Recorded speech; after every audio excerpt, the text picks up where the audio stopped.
Perfect. So this episode of Through Their Eyes is with Nefertiti Moor.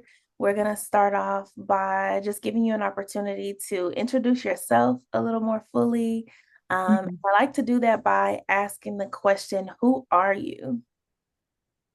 I'm Nefertiti Moor. I am an empathetic, deeply spiritual woman, born and raised in Detroit, Michigan, one of the blackest cities in the nation. I grew up in Detroit. I saw firsthand, how death impacts the Black community, whether through violence, systemic neglect, or just the reality of like life taking its course. But death was never a distant or abstract thing for me. It was something I saw, felt, and questioned constantly. So it's kind of always been a part of my life, so to speak. Wow, thank you so much Mhm. for starting us off with that introduction.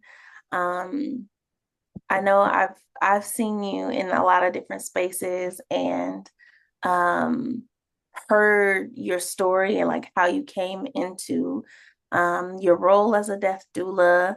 And I think, you have a really interesting and unique approach in death doula work, and I'm hoping that we get into that a little bit more as well.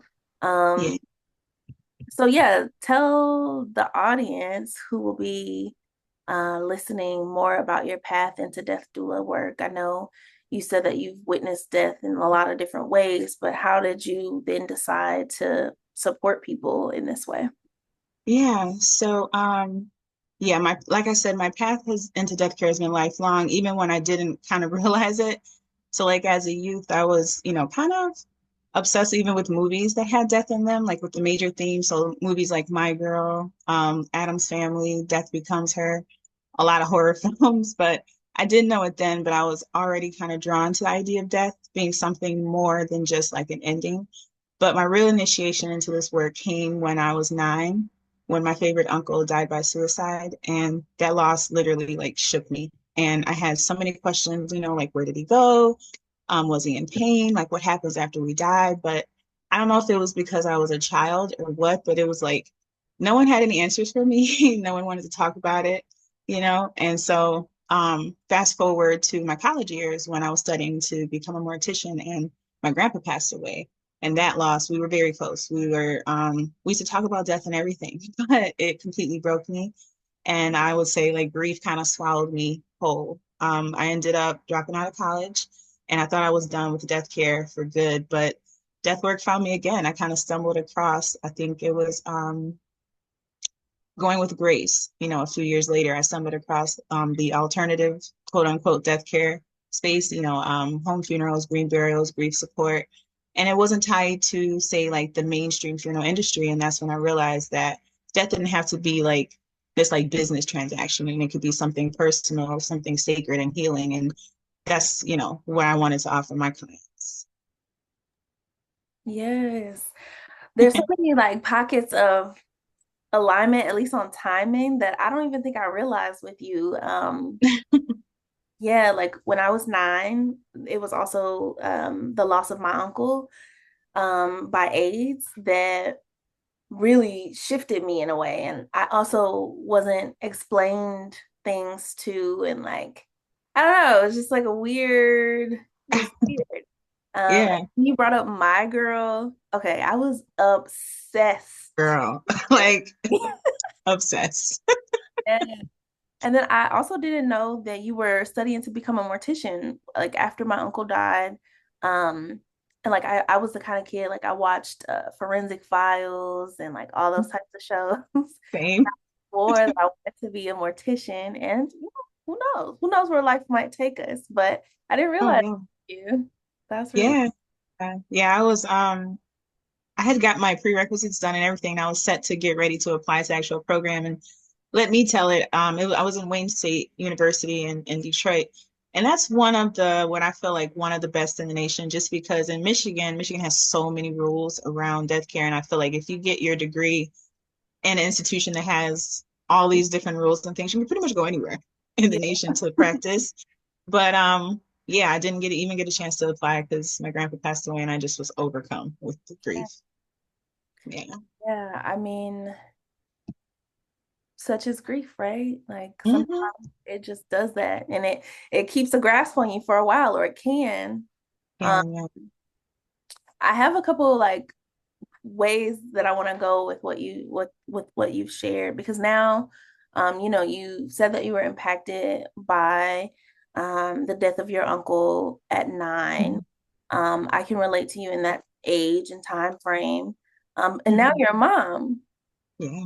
I'm curious, like how you would hold that now from your perspective as a mama, uh, Hmm. because loss is happening all the time, and um, kids in some ways like really understand it in ways that we can't Hmm. communicate as a adult. But then there is like this kind of taboo or just like or it's really hard to have those kind of conversations with kiddos. So I'm curious if you have any thoughts there. Yeah. Before he was born, it just kind of was like I wanted to be able to implement that somehow. Like teaching him about death from a very early age, because I do feel like children, he'll be 4 this year, and I feel like he's still so close to the divine that, like you said, he kind of understands it better than we can maybe put into words. But his father is really into books, so he was actually working at one of the first Black-owned bookstores in on the East Coast, which is called Hakim's Bookstore. And there was this book that was I just well, for long story short, I like to find child-friendly books for him to kind of read right now. And he loves them. And it's like I sometimes I feel like he understands. He's actually lost in his 4 years of being here quite a few people, his great grandpa, a couple uncles and things, and he'll casually ask about them. And then I'm like, well, they died. And I use words that, I don't try to sugarcoat it for him because I feel like he needs to know. Yeah. So I just feel like being transparent and honest if the children have questions or, just being open because they're going to ask questions and they deserve to know what's going on because death is a part of life, and that's one thing we all have in common on earth is death. We're all going to die. So we might as well just be able to have these conversations with the little ones too, so they can be prepared and better understand it. Yeah, for sure. I love that. And speaking to them in their language and finding, yeah, like age appropriate resources to help facilitate those conversations. That's amazing. Hmm. Yeah. At what point did the grief that you were experiencing with your grandpa allow you to move into the work that you're doing now with Dearly Beloved? Ooh. Dearly Um, Bereaved. Daily Brief. Yeah. Yeah. That's funny because it's actually a play on that. Like I was like, how can I spin that and make I it wouldn't more say me? that. But I would take because my grandfather passed away in 2014. And I honestly didn't even come into this until 14, 15, 16, 17, 18, 19, maybe like 6 years later. So like I was how did I came across a documentary that had a little Arthur on it and being able to see a Black woman so empowered, with this work in a different way than I had ever seen. Mhm. Um, I was just so intrigued. And I'm like, wait a minute, and it made me feel like I wish that I would have known about, say, home funerals or green burials when my grandpa was here, because that is something that I would have wanted to do for him. I felt like Yeah. it was so rushed, even like when he did pass away in a hospital, and it was like they just made us feel like, okay, yeah, you have time, but you gotta get out of here. We need this room, basically. They But didn't within say this, that.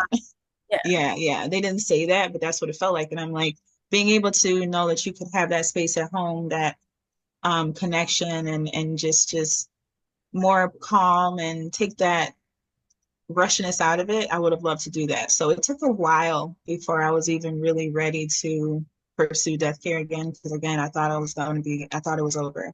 yeah. But yeah, so about 6 years. Okay. It's sometimes it takes a lifetime, right? Yeah. Wow. So you kind of mentioned at home funerals, green burials. Mhm. I know that that's your lane. Like Jam. that's your jam. Yeah. Um, say more about what those mean to people who might not be familiar with it. Yeah. So, with green burials and home funeral education, I love advocating because I feel like it's important for us to reclaim like our ancestral and eco-conscious ways of caring for the dead because that's why I kind of struggle with calling it alternative death care because I feel like when you hear the word alternative, you think of like second or something that kind of is in the way of whatever is considered first. But I feel like green burials, home funerals are things that our ancestors were doing for centuries, forever, and I feel like now we're kind of getting back to that. People don't know it's an option. A lot of funeral homes don't really talk about that. They don't tell them, oh, there's green burial options that are even actually cheaper than the $10,000 you're going to have to spend to bury your loved one or things, like there's so many different options. And I think that, yeah, just advocating for that type of support for people to know that there are options, especially across the African diaspora, is just so important for me. Hmm. For Mhm. sure. And then the home funeral option, um, Mhm. it differs by state, but Right, right. to be able to, like you said, make the decisions at the end of life with your loved Hmm. ones and to be together and to take your time and not feel rushed in the experience. Hmm. Really special. It's really difficult in the moment. Uh, Yeah. Such precious time that unfortunately we don't get back. Oh, we don't. And Yeah. that's so important. Wow. So, who would you say that your kind of clientele is? Like, what does that look like? Who comes to you and for what services? Yeah, so my primary clientele has been those in African diaspora. Like, I work with anyone who needs my support, but it's been people across African diaspora, which I love because I feel like we, more than most, have been conditioned to kind of fear death. And I think that it's time to change that. I think that if you take a look at a lot of cultures in Africa, because there's so many. I feel like a lot of people don't even realize or forget that Africa is a continent. Like there's so many different countries. It's not, you know. Um, but that's actually who I, love to work with because it speaks to me. It's who I am. I'm a Black woman, and being able to connect with those across the African diaspora, no matter where they are, has been great for me. Yeah. Hmm. We need that. We need that representation, just the same that Alua and the work that she's doing with Going with Grace inspired you to say, hey, this is a space, a container that I can hold and work that I can offer back to people who look like me. Like that representation is everything. And um, so many of the people that I've talked to, and myself included, have been influenced by the work that she's doing. And so to be able to step into that kind of lane and represent for our community is special for sure. Yeah, and I thought that because once I started going with Grace, and then I got pregnant, and I was like, okay, I need to focus on this. So I had, let them know. I said, I need some time, and they were very like, oh, it's fine. And then they had a scholarship. I think they have a couple scholarships that go out every year, and I only had maybe like a little bit left to pay for, but I applied for the scholarship, and they were like, oh, you're back, and your scholarship is amazing, and so they gave me the scholarship, and I just was like so excited. Like I was like, they're just so kind with going with Grace, and it was just I really would like to do. I know they have like in-person retreats and Mhm. stuff, and I haven't had a chance to do that, but anytime that I feel like we can connect in the death care space with others that get it, I would love to do that. Same. I did my training with them in 2020, and so it was Mhm. completely virtual. And I can't remember when they brought back the in-person trainings, but Mhm. and retreats. But when they did, I was like, dang, Yeah. we have to refresh in a few years. Right, right. Same. Yeah. So you're in, or you were born in Detroit, but I know you're Mhm. no longer living in Detroit. Describe the climate that you're in now and what it's like. Yeah. So I'm living in Philly right now, and honestly, I'm primarily working, in the online space while balancing motherhood and homeschooling my little one. Mhm. It's been a doozy, but I found that virtual work, and with death care has allowed me to kind of reach so many people who wouldn't normally have access to this kind of support. Yeah. But I do want to say that here in Philly, I feel like the death care industry is a mix of like traditional funeral homes and growing movement toward the alternative quote unquote practices. There's kind of a lot of history here in Philly it's a place where families have strong traditions around death and mourning, but the conversations around, say, like home funerals and green burials are still developing. There's also a huge need for grief support, and, especially with the amount of um, like violence and loss that our communities experience. So I feel like that's probably the best way that I can describe the climate right now here in Philly. Yeah. Yeah. Yeah, it's um the virtual aspect of how the world shifted Yeah. has opened up a lot of opportunities for just rethinking how we connect with one another and using the tools that we have to do so in ways that allow our work to go further than probably we could have imagined at some point. So that's really special. And then to know that you're in a place that needs you is, Hmm. Yeah. yeah. Yeah. Um, what would you say some kind of challenges of being a death doula and maybe just the way that you approach your work or um, the things that you're trying to do? Like, what are you facing? Yeah. So, I can kind of tie it in too with Philly too, because I feel like Philly is one of the states, like I mentioned, that has complicated funeral laws. So, especially when it comes to like home funerals and green burials, which are my jam, while like home funerals, like you said, are legal. You know, a lot of people don't know that, but Philly or Pennsylvania in general requires like a licensed funeral director to file the death certificate and handle transportation, and it kind of makes like an unnecessary barrier for families who want to care for their loved ones. Mhm. And also here, I feel like something that is a challenge is that green burial options are limited. There are only like maybe a handful of cemeteries that allow natural burials here, and a lot of people again don't know that they exist. And the funeral industry has a stronghold here in like a lot of places around the nation where it makes it harder for people to explore these options outside of like traditional embalming or casket burials. And, I just feel like my role is to educate and advocate again so that families know that they have options and choices beyond just what they're being told by, the average funeral home. Yeah. And educate you do. You have so many free resources that lead into deeper access to just the work that you do and how you can support a family or an individual as they're navigating death, dying, and grief. Um, yeah, like you are definitely a Thank you. dedicator through and through. I appreciate seeing the things that you put out and am inspired by the things you put out. I'm like, oh, okay, like I could do something, like in my way through that. I So love that. for sure. Um, the things that you've said in the last couple of questions have been making me think of like we're at this place where it's like many of us are trying to get back to um traditions and ceremony and ritual and what's sacred. And of course, those things have been deemed alternative. Um, Mhm. and it's kind of like, these alternatives are up against, I mean, capitalism, really.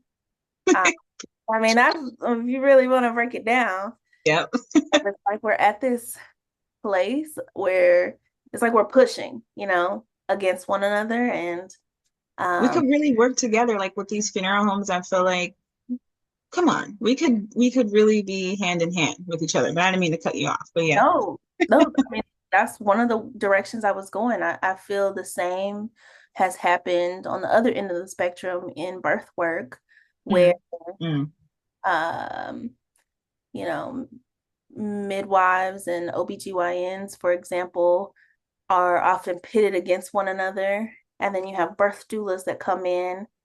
And mhm, yeah, we could all be working together and should be working together to make sure that the people who we're supporting are receiving the best, um, most individualized and dignified care that they could possibly receive. And I think the same can be said on the death care side. Um, mhm. so what triumphs have you seen in the last years that you've been working as a death doula? Because we have made some changes and some growth? What would you? Hmm. Yeah, I would say, especially here in Philly too, but even online, I've seen that the death positive movement is growing. And I think that's just beautiful because I think that more people, like you said, are kind of seeking out more natural burial options. You know, there's a strong push now for like community-led grief support, which is huge, you know, and I think that especially here in Philly, like in a city that experiences a lot of collective loss, Mhm. um, I think is great for that, you know, and there are also more conversations happening around death care justice, like making funerals more accessible or challenge predatory funeral costs and Yeah, educating families on their rights when it comes to like burial or cremation or just options, you know, and it's a slow progress, but it's definitely happening and it's definitely a triumph. So yeah, and like the options is such a key just aspect of all of this, I feel like, because you can't have a one size fits all kind of approach because each yeah. individual, each family is going to need something different. Um, Hmm. know your options first starts with the education um, that you do. And so, yeah, I agree. That is inspiring and something that helps to keep pushing us forward to do this work. Yeah, for Um, yeah. What would you say like you need to continue to do this work? Um, yeah, what support do you need? Yeah, honestly, I would say more awareness, more accessibility, more funding for alternative death care. We just need more people talking about home funerals, green burials, and stuff because so many people, again, don't realize they're an option. You Mhm. know, the funeral industry has spent lots of money, you know, over decades convincing people that death needs to be handled by professionals and professionals only. And, you know, again, our ancestors cared for their dead at home for centuries. You know, we can reclaim that. Um, when I say more funding and resources, I mean for like, you know, Black grief support. You know, me and you have talked about that. You know, grief isn't just personal, it's systemic, you Yeah. know, and we just need more spaces for Black people to be able to process loss in ways that don't just involve moving on quickly or suppressing our pain. And I would say more Black-led death care education and advocacy. You know, we deserve death care that centers our culture, that centers our traditions and our specific needs.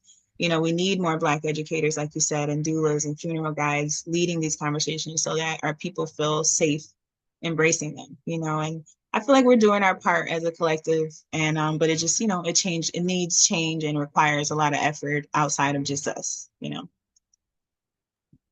Ooh, that's juicy. Can only imagine like if just, we had this like magic wand or whatever and Mm. could make all those things come true overnight. Oh, I can you only know, imagine just the weight that would be lifted off of the collective of hmm.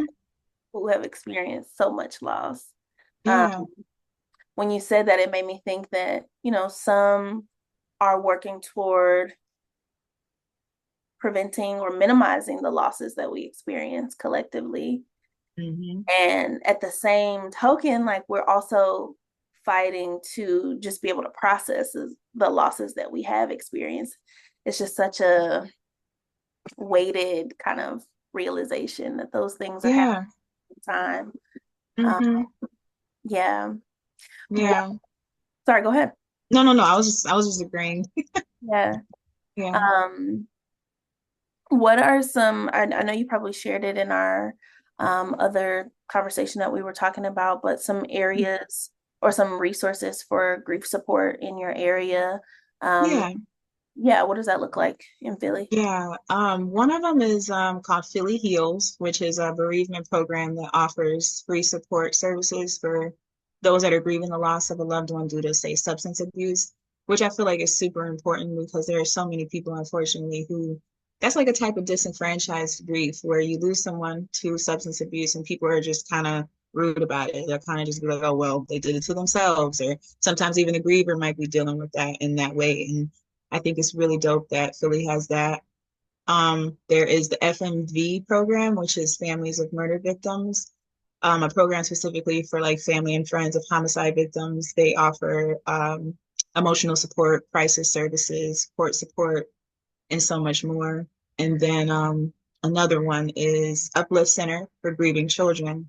It helps children process grief through community, connection, and education. And I just think it's so important to include, like we mentioned earlier, children in that because it's like sometimes I don't think people look at children as humans. They're going through their own things. You know what I'm saying? They go through grief, they go through all that. And I think it's so important for them to be able to have bereavement support at whatever age and, meeting them on whatever level they're at in that and, just finding that support. So Philly offers that as well. That's amazing. Such a wide range of just resources in the community. That's like really cool. Um, Yeah. yeah, the little humans, they're dealing with such big emotions and tiny bodies and like not really understanding all the things, but like feeling it in a way that maybe they Oh my can't. gosh, all the feels. Yeah, that's a cool resource for them to have. Um, Yeah.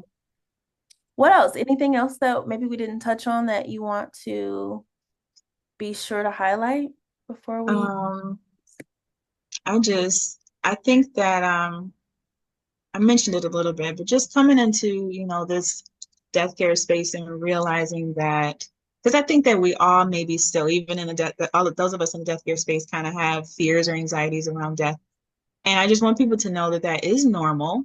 However, you can get support through that, whether it's through your community, like how, each community offers different resources, or you can reach out to people like yourself or like me, and, we can definitely help you work through that. But I just feel like the fears are so ingrained in this westernized thing. And it's like we don't have to fear it. It's gonna happen regardless. So we need to just find things to help us ease that.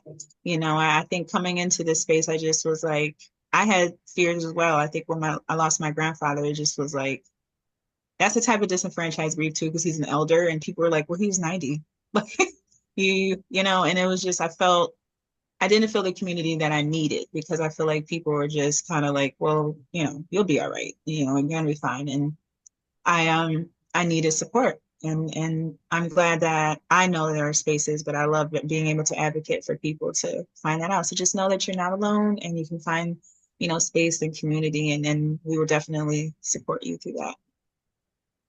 Thank you for that message. That's somebody definitely is gonna need to hear that they're not alone in their grief and that however their grief is showing up, it's okay Mhm.